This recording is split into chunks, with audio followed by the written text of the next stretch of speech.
Welcome back inside of Trash Chatter. I'm your host, Victoria Conway, and this week we are pleased to be joined by Ryan Diem. He's the owner of Bin Scrub out of Indianapolis, Indiana. Ryan, how are you? I'm doing great. How are you doing? I'm good, Ryan. Thank you so much for taking some time to join us. I'm really excited to get some questions to you and share this information with a lot of people that have been tuning in. And one of the ways that we start the show every week is asking our guests how they found trash bin cleaning. So, what's your story as to how you stumbled into owning your own trash bin cleaning service? Sure. Well, let me start by saying thank you for having me. This is really cool. I love what you guys are doing for the industry. And I've got a chance to watch a few of the other podcasts, and then you've had some really great guests. And I think people are getting a lot of value out of it. So I hope to add a little bit.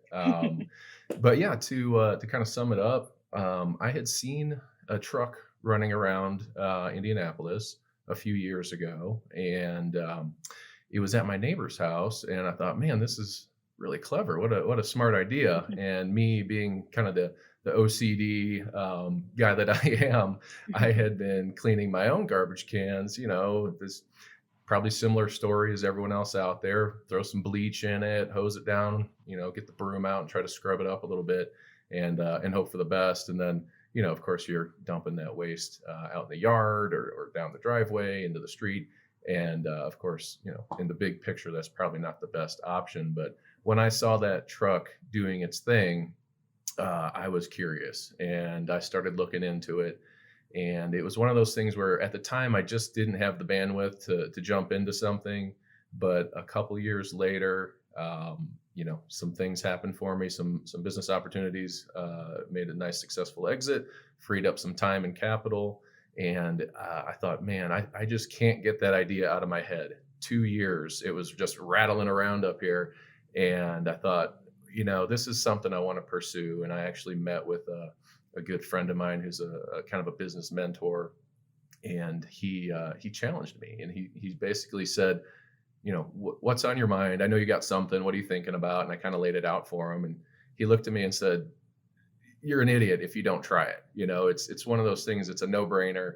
The world and the community we live in is ripe for this opportunity. So, here we are. A few years later, we jumped into it at the end of 2019. I connected with you guys, and sometime around March, we got our trucks delivered in 2020, and then COVID hit. So it was one of those things where I don't think anyone really knew how to react. So we gave it a little bit of time. And by the end of April, we felt like it was time to roll out. And April 2020 is when we launched. That's awesome. And I like that you actually saw a truck on location because I feel like a lot of people, that's not how they find this. Most people say, or at least when they call us, I've never heard of it. I've never seen a truck in my area. So it's pretty cool that you got to see it in action and probably get some feedback from those people that you spoke with. A lot of people have different backgrounds before getting into trash bin cleaning, but I don't think anybody else can say they're an ex-NFL player, Super Bowl champion. So what was that transition like? Granted, it's been a few years since you've been retired, but you're going from the football field to all of a sudden you're running a trash bin cleaning business. Sure. Yeah. A lot of people wouldn't guess that, right? I've always had that entrepreneurial spirit. I've done a lot of different things. I've invested into a lot of different types of companies. I've had a chance to sit on a lot of boards and watch companies be built. And I felt like it was time for me to do my own thing. Of course, when you look at this industry, is the business model simple? Yeah, essentially it is pretty simple. That doesn't mean it's easy though, right? So there's a lot of challenges to overcome. There's something we learn new every day. But to kind of go back to how I made that transition, I had some time to do that. I had time to invest. I had some capital to invest. And I think truly that is one of the most important things. This isn't an industry where you just buy the truck and, people start calling. You have to put the time and energy into it. You have to have the resources to put into it, to get the marketing out there, to educate people that this is a thing. Absolutely. It's something people aren't Googling us. We're definitely chasing after those clients.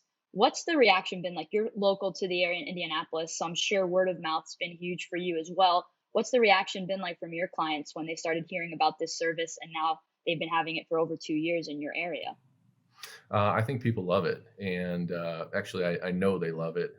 One of the most important things that we were doing to help build our reputation and credibility is really mining our customer base for reviews. And, that was something I was doing manually early on, and actually brought in a third party company called 5 Star Business. Actually, they just renamed to Liftify.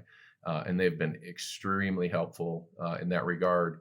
Basically, about this time last year, I think we had about 30 Google reviews, and they were all good. They were nice, good reviews from our clients and everything, and that was fine and good. But once I met with their team, they really showed me how this could change, and now we're sitting at well over 300 5-star Google reviews. And these are our clients. They're not made up. They're not fake. They're not some bots that are making fake reviews.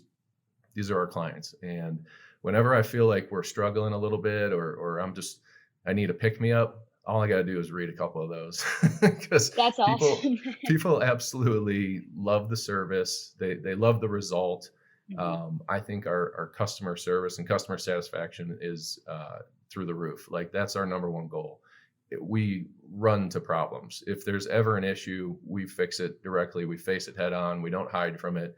That's one of my things that I kind of carried over from football, and my partner in the company sees it the same way. On the football field, everything's recorded, right? There's no hiding. You screwed up, you got to own it. You got to go fix it. And that is exactly how we approach problems here at Bin Scrub. That's awesome. I mean, I think when you said reading the reviews, I know my dad reads reviews all night. He plays the YouTube videos all night to the point where it's something that you're proud of to see that people not only take the time to buy your service, but to also put such good reviews out there. And I saw on your website that you offer, very similar to how we do, that your clients, they can get unlimited free cleanings if they refer a friend. Was that something you always had implemented? And how do you think that's benefited the company? Yeah, it is something we had in place since the start. Essentially, when you're launching a new business, a new industry, really, people aren't aware of what it is. They aren't aware of why they need it, what they should be paying for it. Is it worth it? Is it a good value? So we really leaned on people to spread the word for us, now through reviews, but also through our referral program, where basically, if they're a subscriber to our business and to our service, and they refer someone who signs up as a subscriber, a recurring client, they'll get a free cleaning. And it's a really simple way to kind of say thank you, and for them to either get on social, or maybe get on their neighborhood website or Facebook group and spread the word for us. And I feel like it's had a very big impact on how we grow the company, and how we've got started. And really, word of mouth is always going to be your strongest form of, build reputation building and credibility. So that's been very important to us. I think one thing we did early on that maybe some people would balk at is we did a lot of free cleanings. This was, again, a new industry, an area that had never seen it. People didn't know what it was. They'd never seen the trucks. We wanted to get these trucks out in front of people. Not to mention that they're giant billboards, and you guys style them up right. They look Yeah. great. People want to see what's happening. People literally stop in their tracks when they're out walking and watch it. So we did upwards of probably 500 free cleanings, where we literally hit the ground with tags, and we hit a bunch of garbage cans in certain neighborhoods, real targeted areas, and offered free cleanings. And those people are the foundation of our business. I love that. I think there's nothing that speaks more than a satisfied customer. So I like that you guys do that. We do it as well. And I feel like, who doesn't want free cleanings? And it's worth it. If that person refers 12 people, they don't have to pay for bin cleaning at all. That's right. For you guys, one of the interesting aspects of being in Indianapolis is you have weather to factor in. Do you operate seasonally? Do you stay open year round? How has that maybe been an obstacle at points? That's a big question we get from people that are in cold weather states. Sure. Yeah. We, from day one, made it our goal that we were going to operate year round as much as possible. Luckily, I've got some great drivers. My partner Ty is one of them, and my other guy Corey. They're tough as nails. I lucked out, but they knew that going into it, that they're going to have to work in all conditions. Mid Indy in the Midwest is a little bit more moderate, than as maybe a Chicago or Detroit. We don't quite get the extreme cold and amounts of snow that they get, but we do get it. And we found that we can operate pretty safely into the upper 20s. The truck doesn't necessarily freeze up. We don't have a lot of issues. That said, we keep our trucks inside overnight in a heated facility. So they're staying thawed out overnight. The water temp, when they're leaving the shop is probably in the 55 to 60 degree range. So we're not really at risk of the giant tank of water freezing up. It's more the lines or the pump or the heads themselves. So we're pretty cautious about that. And as long as we know we're running a pretty tight route, we've even gone down below 25. Just you got to keep moving. You can't stop. But the trucks have proven out to be extremely reliable in really all conditions. It gets really hot here in the summer. So we've been up, high 90s, 100 degrees down to the mid 20s. And the trucks just keep pounding away. I know you're somebody, Ryan, that's very mechanically inclined. I heard stories of when you went down for training, you were under the truck, you're opening up the cab. Was that something you always had throughout your life, or was that something as you were entering this type of business where you thought, I need to really be hands-on and know what's going on with the truck? As an owner, you're not out there running it, but it's still, I think, for your guys too, to see that how things should be, how they should be presented before you get to a stop. Was that something you always had, or did you develop that? It's something I've always had. I have always been very curious about things. I actually studied mechanical engineering in college.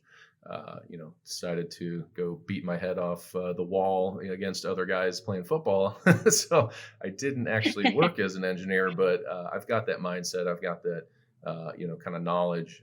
And I also actually did a lot of construction work growing up through high school and college.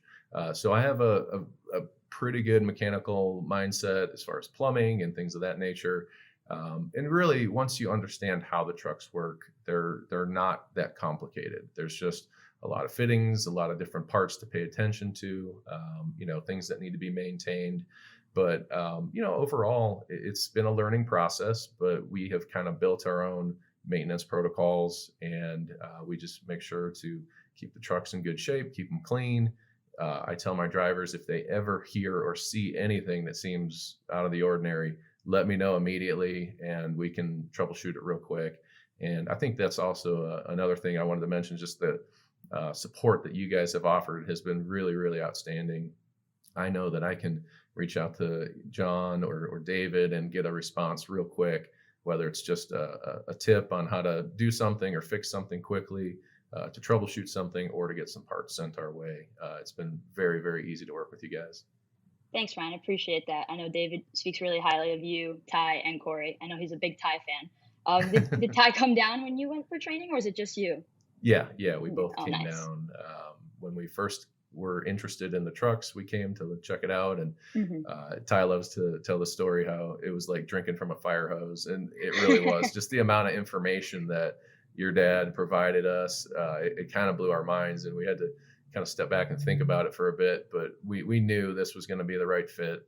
And then we definitely brought him back down when it was training time, because he was at the time my only guy on the truck, and he is definitely out there doing it every single day, working his tail off, making this thing go.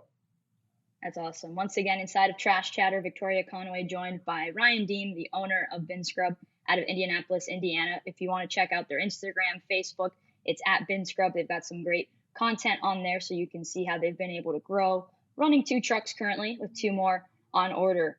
Ryan, right now with seasonal packaging, or monthly or quarterly, which plan do you think is the most popular, and which one do you feel is most beneficial for your company? Yeah, interesting that you asked that. We offer 2 main plans, monthly and quarterly. We do offer one-time cleanings. We have them priced a little more aggressively because we'd love to see people, do the subscription model. And quite honestly, it's a much better value. I think quarterly is by far our most popular plan here in the Indianapolis area. I think it's a very affordable plan. I think it's a plan that keeps your bins cleaned year round, so it makes a lot of sense for people. But I would say there are definitely people that monthly, and we'll certainly do that for them as well. We do get a fair amount of that. I'd say it's probably in the 20 to 25% range, but the rest is definitely quarterly. Very cool. I think quarterly is definitely, especially with your climate. We get a lot of monthly down here, but granted, it's hot most of the year. With your trucks, you run PTO trucks. What were your thought process with diesel chassis coming down and checking them out? And what have you enjoyed about them this far? Yeah, they've been great. We really haven't had any issues. The only PTO issue I had was the belt itself was getting a little bit loose and slipping, and Hmm. you guys have that all built in to be adjustable, and we got it tightened back up, and that issue was resolved pretty easily. The truck's been great. It's basically basic maintenance on the Isuzu part of the truck. Oil Hmm. changes, fuel filter changes, all that kind of stuff. But they're big, sturdy vehicles. Of course, they're carrying around a lot of weight, so you got to be Right. cautious when you're driving. But they're made to handle that. So the trucks have been fantastic. The gas model didn't necessarily jump out at me as something I wanted to mess with. It seemed a little more complicated and like more maintenance on the Honda motors and everything. So the PTO trucks really looked like the best option for us, and they paid off. What do you think so far, outside of obviously purchasing equipment, which is one of the biggest overheads for the business? What do you think the best investment's been, whether it was hiring 5 star, getting social media pages up? Which one do you think's paid the most dividends for you guys? Definitely I would say both of those really. The marketing aspect of it. Again, this is something that needs to get out in front of people. They need to see it. They need to understand it. This isn't quite the utility that we all want it to be yet. That's kind of my ultimate goal is when someone moves to the area, they say, well, who's the garbage bin cleaner? Who do I call? Because I have to get that set up, right? We're not quite there yet. So we got to educate people. And social media has been very, very crucial in that regard. I've been using Bradley Robinson to help drive some of that. Uh, I'm just not that guy. I kind of, you have to know your strengths and weaknesses. I'm more of an operations guy.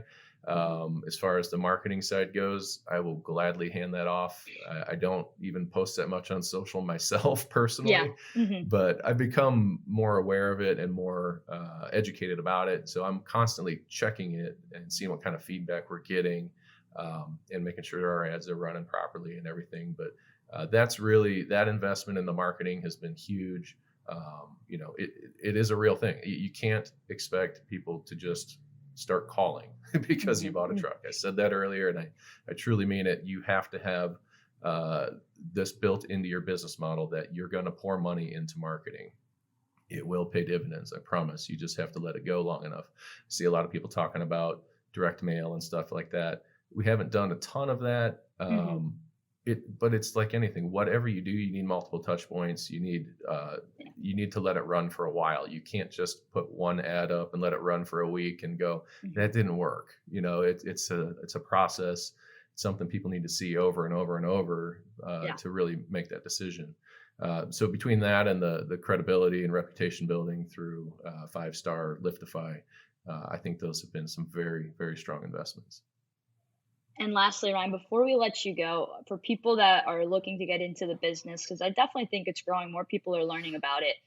What would you say is the best piece of advice you could give them before deciding if this is the right fit for them? I think there's maybe something that hasn't been talked a lot about in online forums is what type of business do you want to be? Do you want to be a solo operator, which is fine. You can certainly do that. And you can run the truck yourself. You can do the business side of it yourself. You can do the marketing or outsource some of it.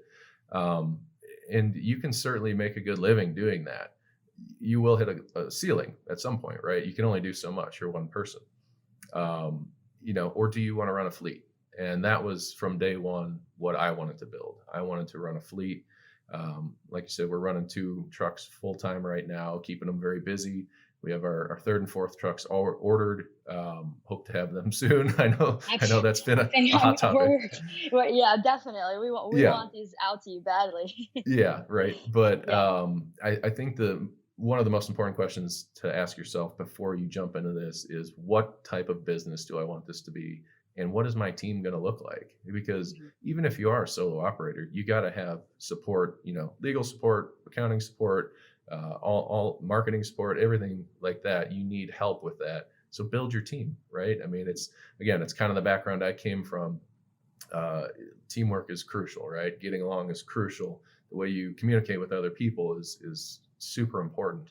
And it's been fun to build our team, whether it's our kind of internal team of Ty and Corey and Cody, who's my office manager, or the external team that kind of helps us as needed, our accountants and our lawyers and things of that nature. So um, it's just like I said again, I'm going to say it for the third and fourth time. You can't just buy the truck and expect this to work. You have to put in the time and energy. This is a business. It's not a hobby for me. We're out to make some money. Yeah. Awesome, Ryan. I think that's the great way to put it. Build your team, and I think it's a good, fair point because so many people obviously they want their trucks, they want their trailers, they're ready to go, and during that build time, granted, we wish it was a little sooner. There is a lot that you can get in order so that you can hit the ground running, which I think is the end goal for everyone. Absolutely. Mhm. Yeah, no, I 100% agree with that. The more planning you can do, the better prepared you can be.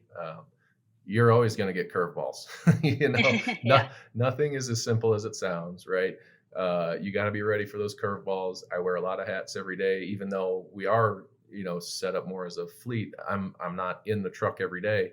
I Hmm. will jump in the truck. I've done it before, and I know I'm going to have to do it next week because we got a really, really busy week, and one of my drivers is taking a couple days off, which is totally fine. Um, but you have to wear a lot of hats. This is not easy, right? From day one, you have to be ready for the grind. Well, Ryan, thank you so much for joining us on Trash Chatter. Once again, Ryan Diem from Bin Scrub, apology, from Indianapolis, Indiana. We appreciate your business, Ryan. You've been a great advocate for us. We're thrilled that you guys are growing. Going to get you these two trucks soon, hopefully, so that you guys can continue to expand because it's great to have success stories such as yourself. So, thank you once again for joining us today.